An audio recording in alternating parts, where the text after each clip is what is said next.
saya menyarankan Anda harus punya buku komplain. Hari ini ada konsumen pengen beli nasi goreng spesial atau apa, ini nggak bisa. Itu kadang-kadang dalam siklus 1 tahunan itu terjadi itu tahunan gitu. Jadi ada bulan-bulan tertentu.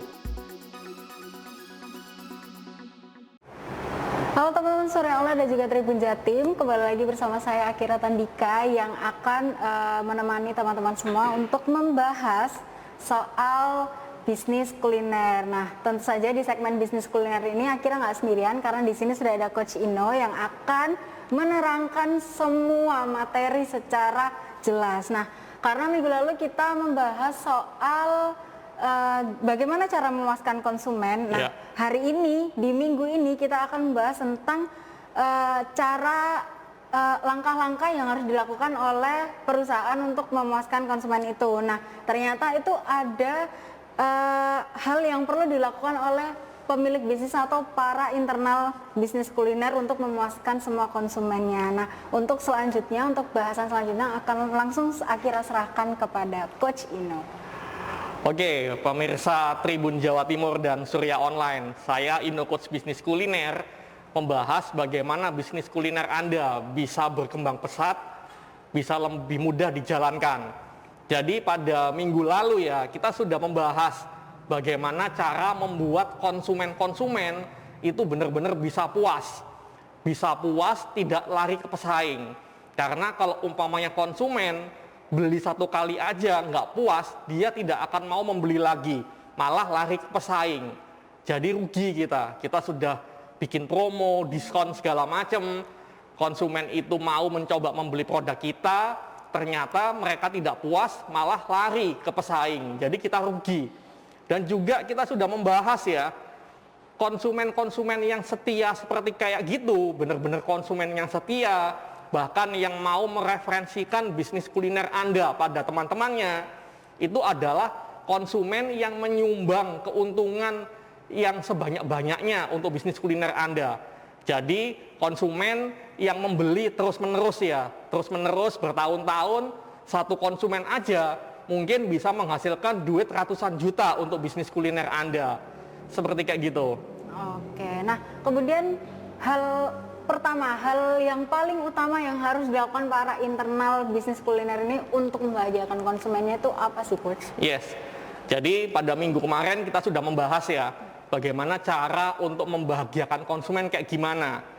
Tapi kita tidak akan bisa membahagiakan secara maksimal kalau internal bisnis kuliner kita itu tidak benar mengerjakannya. Jadi harus ada hal-hal yang harus dikerjakan internal perusahaan kita, itu bagaimana caranya untuk mengatur bagaimana konsumen itu benar-benar puas gitu loh.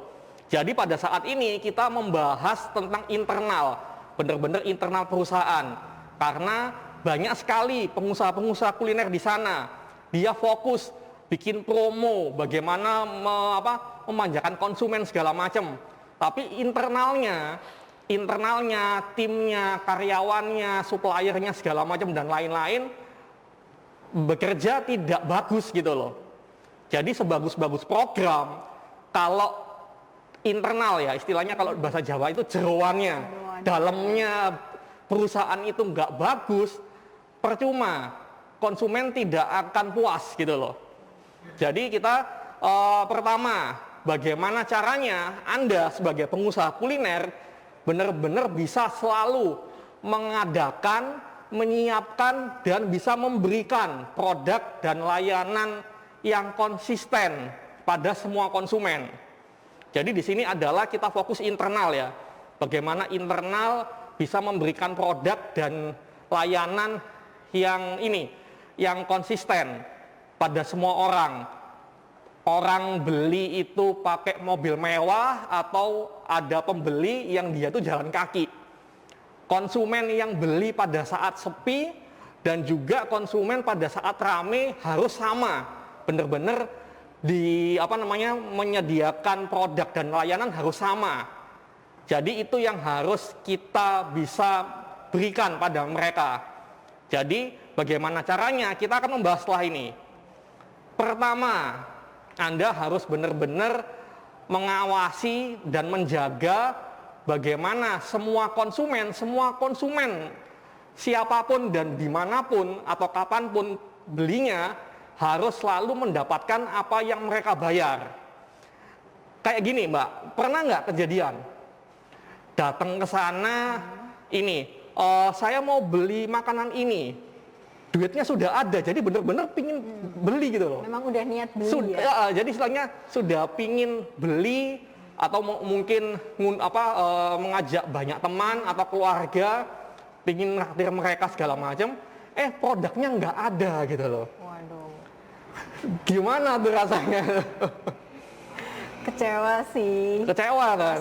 Pasti. Jadi Anda sebagai pengusaha kuliner harus benar-benar bisa menjaga internal bisnis kuliner Anda. Siapapun yang membeli, jadi kalau umpamanya ada daftar menu ya, ada konsumen, saya mau beli produk ini, saya mau beli makanan ini dan minuman ini, Anda harus mengusahakan mereka harus mendapatkan apa yang mereka mau gitu loh. Jadi jangan sampai, Pak beli ini, wah habis Mas, ya udah deh beli ini, wah ayamnya belum ditangkep gitu. Jadi gimana caranya setiap konsumen apa yang dia mau itu harus tersedia gitu loh.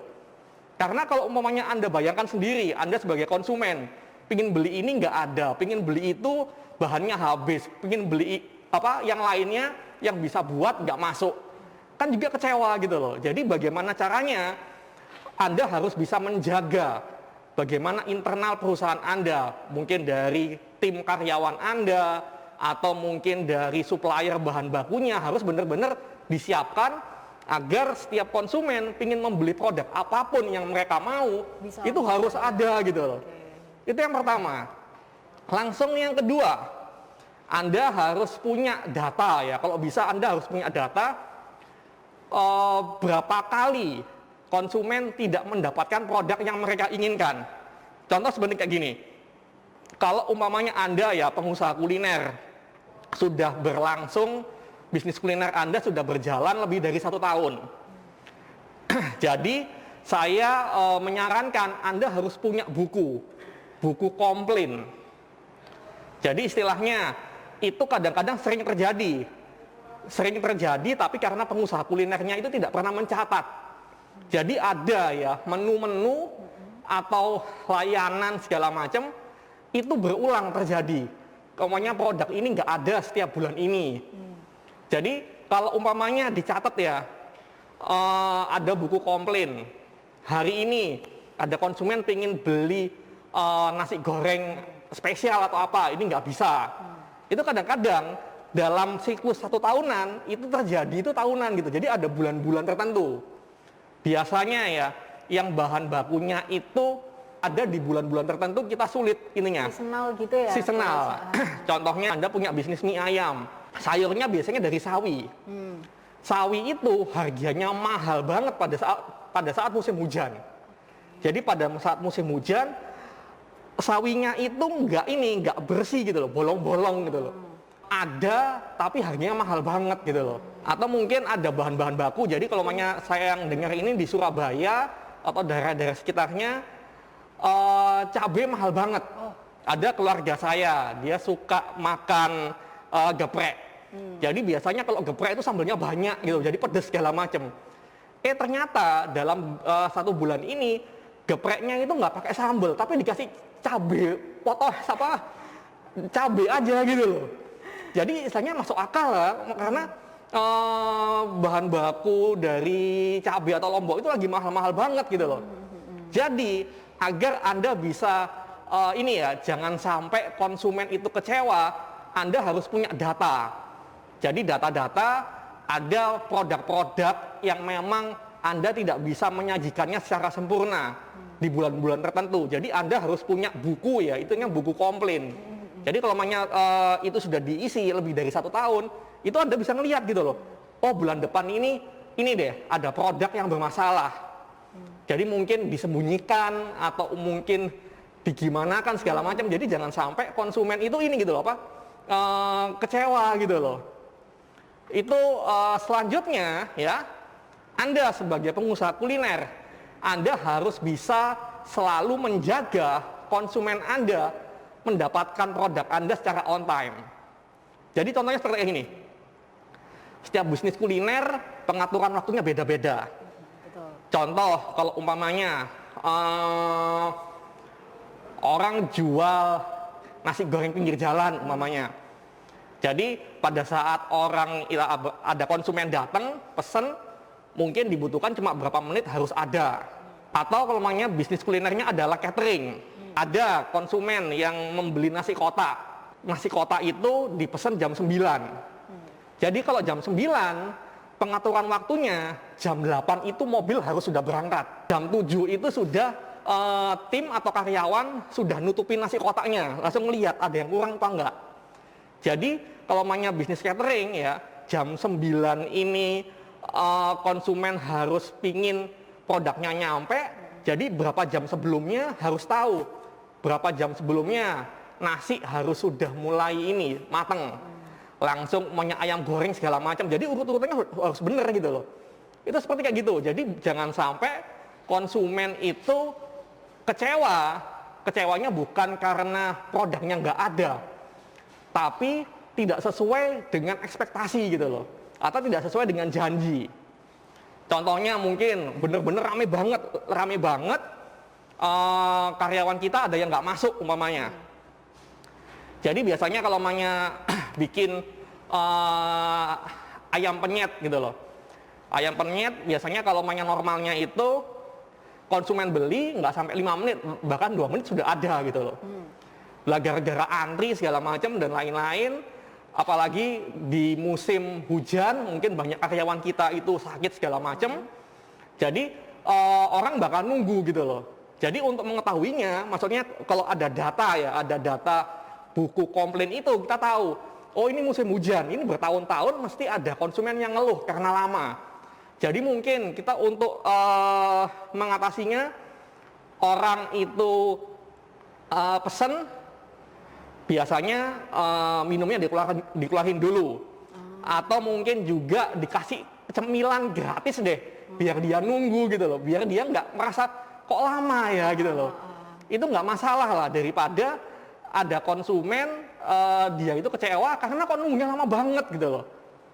Jadi itu diketahui karena ada datanya gitu loh. Kita harus bagaimana internal itu benar-benar harus menjaga. Kita harus bisa memberikan produk dan layanan harus benar-benar konsisten. Belinya pada hujan deras atau lagi panas-panasnya, atau mungkin lagi musim liburan atau musim kerja, semuanya harus sama gitu loh. Seperti kayak gitu. Dan juga banyak pengusaha kuliner yang tidak memperhatikan hal ini. Jadi seperti contoh yang tadi mie ayam ya, Anda harus benar-benar tahu. Apalagi kalau umpamanya menu jualan Anda sangat banyak sekali. Anda harus benar-benar tahu ada nggak bahan baku yang pada musim-musim tertentu atau bulan-bulan tertentu itu langka dan harganya mahal. Jual geprek, cabai mahal, dikasihnya bukan sambel, tapi kasih lombok gitu loh. Atau mungkin bisa aja kalau bener-bener lombok terpaksa segala macam ya harus ngomong, mohon maaf ya Pak ya, ini lombok lagi mahal, daripada nggak ada sambal sama sekali saya kasih lombok loh. Itu lebih mengorangkan gitu loh, daripada nanti dia grundel, maksudnya dibatin gitu, kok gini ya gitu loh. Apalagi kalau namanya konsumennya itu adalah konsumen yang baru beli gitu loh. Jadi dia akan pasti lari ke pesaing gitu loh. Jadi Anda harus benar-benar tahu bahan baku apa, harus ada listnya. Bahan baku A, ini musim hujan, ini mesti mahal. Bahan baku B, di musim panas, ini langka segala macam. Jadi harus diperhatikan. Kalau bahkan mungkin ada bahan baku utama yang memang sulit, ya lebih bagus ya pada waktu itu benar-benar dihilangkan aja gitu loh, daripada komplain dihapus aja gitu loh. Karena itu adalah dari data. Anda harus benar-benar tahu datanya gitu loh. Kalau nggak ada datanya, dijamin deh baru sadar kalau sudah kecentok gitu loh. Jadi sudah banyak konsumen komplain, waduh iya lupa kan tahun kemarin kan kayak gini lagi gitu loh. Jadi harus ada datanya. teman-teman pengusaha kuliner. Tempat duduknya nggak mencukupin gitu loh. Jadi sampai antri-antri keluar segala macam. Seneng atau mungkin merasa tersiksa kalau banyak kayak gitu loh. Kalau dari penjualnya, kalau penjualnya mau realistis ya, pasti susah karena dia dituntut waktu, harus cepet kan ngelayanin semua pembelinya. Iya. Tapi di satu sisi juga kan pasti seneng karena kan yang beli banyak gitu sih. Jadi mungkin untuk ininya dia harus sedia pegawai yang maksudnya mau terjun ketika rame itu mau diterjunkan ke lapangan kayak gitu. Iya. Jadi kalau umpamanya terjadi seperti kayak gitu ya, konsumen tidak bisa dilayani dengan maksimal. Betul. Yang salah itu adalah konsumennya kenapa beli pada saat itu, atau yang salah itu pengusahanya gitu. Susah sih ini gimana ya? Kalau misal dari segi penjual ya tentu penjualnya, karena penjual ya. Kalau saya misal dari segi pembeli nih, ya pasti ngejudge si penjualnya, kenapa sih kok pelayanannya lama, kok sampai nggak terhandle semua. Tapi kalau misal ada pembeli, kalau saya itu tipikal pembeli yang kalau udah rame ya udah saya nggak beli di situ, karena saya nggak mau nunggu gitu, pasti cari tempat lain. Gimana caranya pengusaha itu mengatur internalnya gimana biar tidak terjadi seperti kayak gitu? Nah ini kita sarankan sama Casino. Apa ya coach, mungkin nambah pegawai atau mungkin kayak sarannya coach tadi untuk dikasih camilan atau apa supaya mereka nggak lama menunggu. Parameter untuk nambah pegawai atau karyawan itu didapat dari mana gitu loh? Kan harus ada parameternya. Jadi gini pemirsa Tribun Jawa Timur dan Surya Online ya, Anda sebagai pengusaha kuliner, Anda harus benar-benar tahu kemampuan dari tim Anda, kemampuan dari internal bisnis Anda. Anda harus benar-benar tahu berdasarkan angka. Jadi Anda harus benar-benar tahu angka maksimal saya bisa memberikan produk dan layanan yang sempurna itu berapa gitu loh. Berapa orang dalam satu waktu. Jadi angka itu harus ada, karena jangan kira-kira. Kalau kira-kira mesti banyak melesetnya gitu loh. Saya kira-kira saya bisa deh, taunya ya jebol juga, itu nggak benar gitu loh. Jadi harus benar-benar dari angka. Jadi Anda pengusaha kuliner, Anda harus benar-benar tahu angka batas maksimal Anda bisa melayani mereka secara sempurna itu berapa. Jadi kalau umpamanya Anda benar-benar sudah tahu angkanya dan sudah ada tanda-tanda ya, ini beberapa hari terakhir hampir mendekati angka maksimal. Jadi harus sudah siap-siap gitu loh. Jadi mungkin ada menyewa tim atau karyawan yang digaji harian gitu loh. Jadi gitu ya. kita sudah tahu sudah hampir kena ini batas maksimalnya. Jadi harus siap-siap gitu loh. Jadi harus berupa angka, bukan bukan feeling saya gitu loh. Nggak bener itu namanya. Dan juga batas maksimal itu harus dilihat dari semua jenis layanan. Contoh gini, ada perusahaan bisnis kuliner, dia itu punya layanan banyak. Layanannya untuk dine in, orang yang datang itu harus tahu batasnya berapa. Atau mungkin ada orang yang antri untuk take away, harus tahu juga itu maksimal berapa gitu loh. Dan juga mungkin ada layanan untuk catering atau pesanan ya untuk acara, itu harus benar-benar tahu angkanya gitu loh. Jadi benar-benar tahu angkanya itu kalau sudah mendekati harus sudah siap-siap. Mungkin ada kebanyakan ya, banyak yang membludak take away-nya. Mungkin tim dari dine in ini mungkin diperbantukan ke take away gitu loh. Jadi harus benar-benar bisa ngatur internalnya. Kalau internalnya itu nggak diatur dengan benar, kita mau pakai program apapun, dijamin deh konsumen bakal lari, nggak mau beli lagi. Jadi, dan juga Anda harus tahu ya, mungkin ya, bleset umpamanya, nggak sesuai dengan ekspektasi, tiba-tiba ada serangan, langsung benar-benar diserbu oleh banyak orang.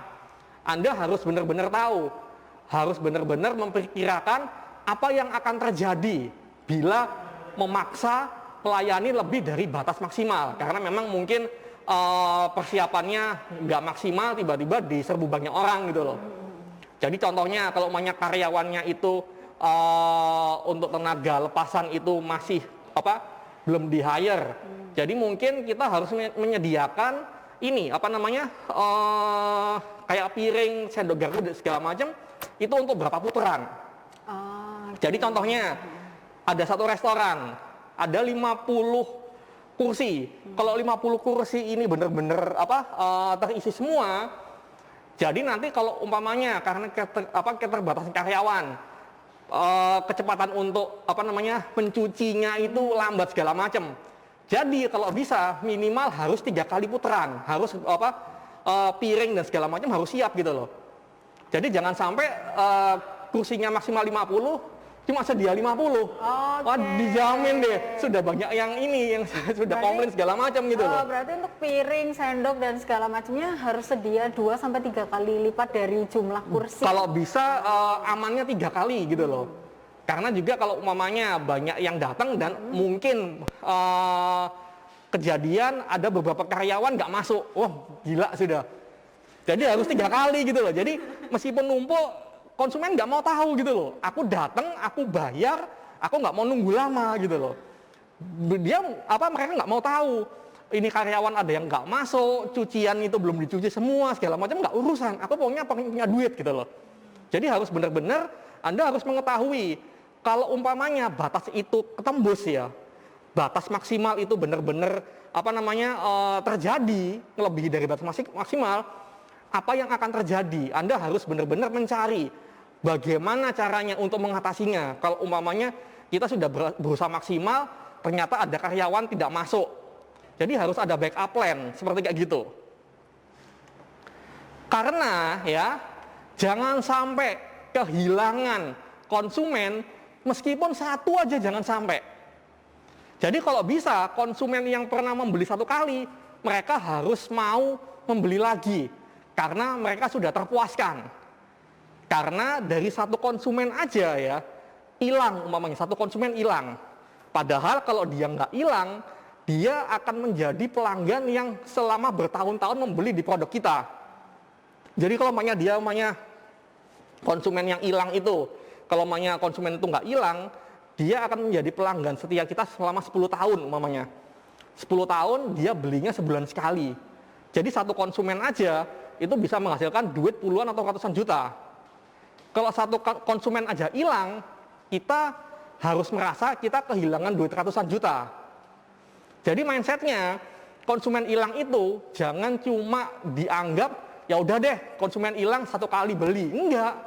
Karena kita bagaimana caranya satu konsumen itu harus menjadi pelanggan setia kita, beli terus menerus, berpuluh-puluh tahun, bahkan anaknya juga beli. Satu konsumen aja bisa menghasilkan duit banyak gitu loh. Satu konsumen hilang, ya duit ratusan juta itu hilang gitu loh. Jadi seperti kayak gitu, teman-teman pengusaha kuliner. Jangan sampai kita kehilangan satu konsumen pun. Seperti kayak gitu. Tapi coach, sebenarnya untuk pelayanan maksimal itu kan, misal si pengusaha udah ngasih nih ke konsumen, tapi itu bisa nggak sih jadi jaminan kalau konsumen itu nggak bakal lari ke tempat lain? Oke, jadi pengusaha kuliner sudah merasa saya sudah melakukannya maksimal, bener-bener all out segala macam, tapi pasti nggak ada konsumen yang lari. Saya jawab pasti aja. Kok bisa lari? Mungkin dari Anda bertanya, kok bisa lari? Jawabannya kita akan membahasnya ya di episode selanjutnya.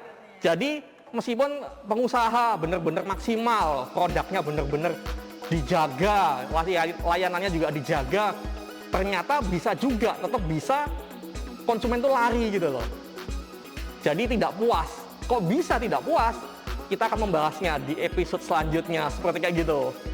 Nah, buat teman-teman Surya Online dan juga Tribun Jatim, kalau pengen tahu banget jawaban dari Coach Ino mengenai solusi nih, si penjual, si pemilik bisnis udah melakukan semuanya untuk si konsumen, tapi bener nggak sih perlakuan seperti itu sudah akan menjamin konsumen nggak bakal lari ke tempat lain atau ke penjual yang lain? Untuk jawabannya kita tunggu minggu depan. Tetap bersama Coach Ino di program Bisnis Kuliner.